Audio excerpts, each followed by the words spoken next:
The Tundra by Shoshigade, Mason, and Mohammed. It lives in the tundra on land. It has large talons so that it can pick up animals like fish in the water.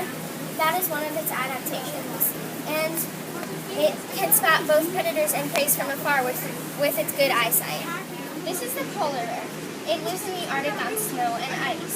It has many adaptations to help it survive, like their thick fur that helps them stay warm, and big paws to keep traction on ice and hold up their weight. This is the gray seal. One of its adaptations is that it has whiskers to feel for fish in the water. It also has claws to groom itself, and a split tail to make it easier for them to swim. It lives on snow and ice and in the water in the Arctic. This is the gray wolf. It has many adaptations of living in the Arctic on snow and ice. It has fur to keep it warm, and paws and claws to hurt predators or prey to catch. And it has fleshy paws for traction on the ice. This is an invasive species, the red fox. It is an invasive species to the Arctic tundra because it eats animals that normally larger of the animals that are also in the tundra would eat. And so those animals did not have food, which messed up the ecosystem. This is the tooth walking walrus. One adaptation of the tooth walking walrus is their super long tusks. These help them get onto the ice once they're in the water. They live on snow and ice, and they have thick skin and short brown hair to keep them warm. So this is the Arctic tern. It has small body, but with pointed bills and long pointed bills. The body is and it has hollow bones, makes the bird's body light and sharp so this is the raven. It lives in the tundra and is known to be one of the most intelligent birds. And they eat small mammals, they eat small mammals, birds, eggs, insects, and berries. So this is a snowy owl. Its coat is really thick, and even the legs and toes are usually covered with feathers. And it has curved claws to catch and hold on to prey and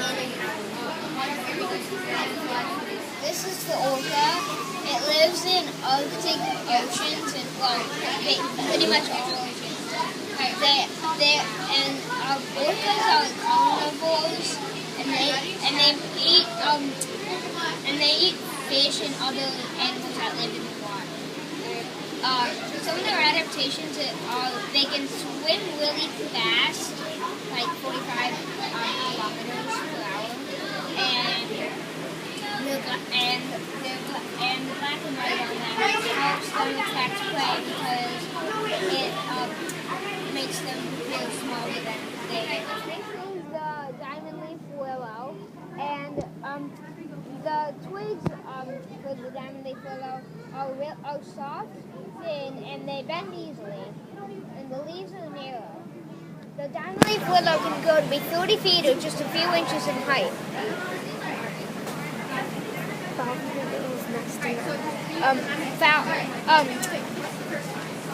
Falcons nest in the diamond leaf willow. This is the bearberry, and the name bearberry came from the fact that bears love to eat the fruit. And the fruit are edible and sometimes gathered for food. The bearberry adapted to the cold by growing low to the ground to stay out of the wind. This is Labrador tea, and well, they're found in the tundra, and this right here is the Arctic bumblebee. And it lives in the Arctic tundra, and it can adapt to the cold because its dense fur slows heat loss. The Arctic bumblebee also has a higher abdominal temperature than its temperate relatives. This is the lake trout, who is the top predator in the lakes of the tundra. It likes to eat salmon fry, which is baby salmon, plants and snails, and other fish. This is the mosquito who drinks blood, nectar, and water. In the Arctic, it has a natural antifreeze that replaces all the water in its blood and lives in muddy places. This is the Chinook salmon, who, once hatching, migrates to the ocean. It eats baby trout called trout fry, and camouflage. Its silvery belly looks like the sky, if a predator looks up from under it. And from the top, where birds can try to find it, its top looks like the water, and it's spotted and dark, so the fish can't find it. These are all the animals that we've created to go inside of our tundra biome.